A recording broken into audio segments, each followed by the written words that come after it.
I gotta thank Wacom for reaching out and sending me this display. Nice enough to let me review and give it a test go.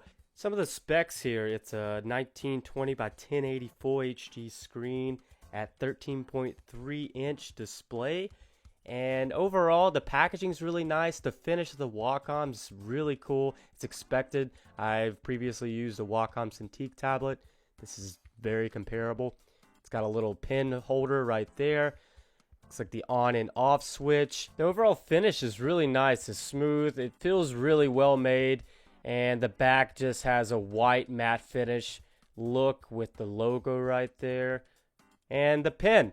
The pen's a very lightweight. It's a lot lighter than the Cintiq model. And just one button to it. Nothing special, but it is battery free. And I wouldn't compare this pen to anything like the Cintiq model, but it's got a good feel to it, and I think it's going to be pretty nice. And a bunch of cables. A little manual. This is just showing the breakdown of how it works and everything connects. And what do we have? Looks like a wall outlet connector. Goes into this brick here. Alright, simple. And man, these wires, there's so many little outlets. USB, looks like an HDMI. What is this?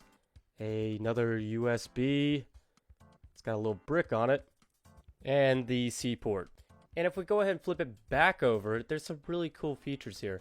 So you'll notice up here in the corners, there are these little kickstands. Gives you a nice little 90-degree elevation. And underneath the kickstands are the nibs. Really cool spot to put those. They always find nice features like that to add with all of the Wacoms. Let's go ahead and plug this thing up. Got the cables. Man, you know, I really wasn't expecting there to be so many cables for this thing. And I was almost considering it being more of a to-go and portable tablet, but it's really not. You have to have a computer and a laptop to hook it up. But I have to say it's very portable compared to a Wacom Cintiq, which is what I previously had. So I could put this in a backpack and go. Installation is pretty easy and simple. Just make sure you download the software before plugging it in.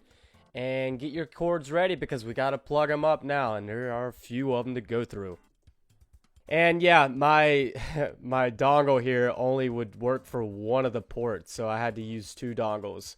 If you guys are going to use an iMac or any sort of laptop or computer with a C port, make sure you get an all-in-one so you can have all these plugs in a single port. So let's dive in. I'm going to go ahead and turn it on. And then you should see the Wacom logo appear and then the desktop. One thing I wanted to make different in this walkthrough was comparing this to a Wacom Cintiq, since I currently use that as my main device and that is considered a pro tool. The Wacom one is an introductory tool. But with that said, I mean, it's a pretty comparable device. Think about the mobility. Think about the fact that I could put this in a backpack and I could go and work remote somewhere. That's a huge advantage considering I can't do that with my Cintiq. So other than the cords and just a minor setup, I think this is a pretty solid device. I didn't have very much to complain about at all. I think it's a very comparable device to other Wacoms. It performs just as well as the Cintiq that I currently have. The smaller screen, it takes some time to get used to, but that, again, compare it to other Wacoms where there is no screen. This is now the closest thing you get to a pro tool on a very affordable price. You got to think about, I think this is around $300 to $400 tool. And that's a game changer for anyone just getting into a drawing tablet or just starting out as a designer or illustrator. I wish I had one of these sooner.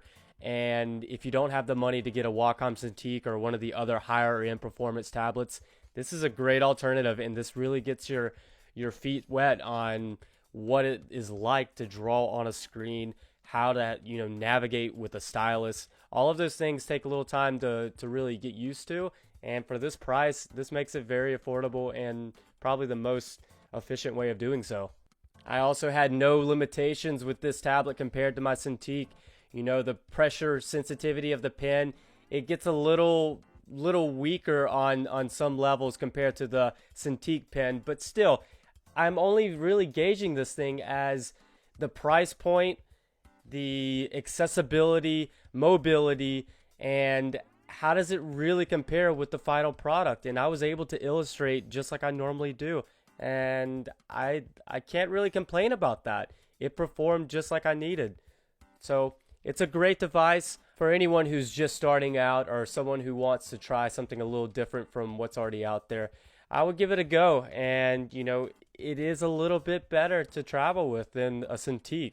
I also saw that you could hook this screen up to an Android device and phone, and I think that's a pretty cool feature. I didn't personally try that out. I don't have an Android, but still, to think that's a possibility and you don't need your laptop, that's a pretty cool feature. I think it's worth looking into. I want to just end this video with thanking Wacom once again for sending me this tablet and also supporting all of my work. Along with you guys and all of the Creative Pain supporters, you guys definitely make this enjoyable, and I really want to watch you guys grow alongside me. I hope this video was able to help you guys understand a little bit more about the Wacom One, and if maybe this is a right fit for you and your next drawing tablet. I'm going to end the video by finishing out these windows in Illustrator and Photoshop, so I hope this is able to help you guys. Until next time, remember, trust the process and let's break through.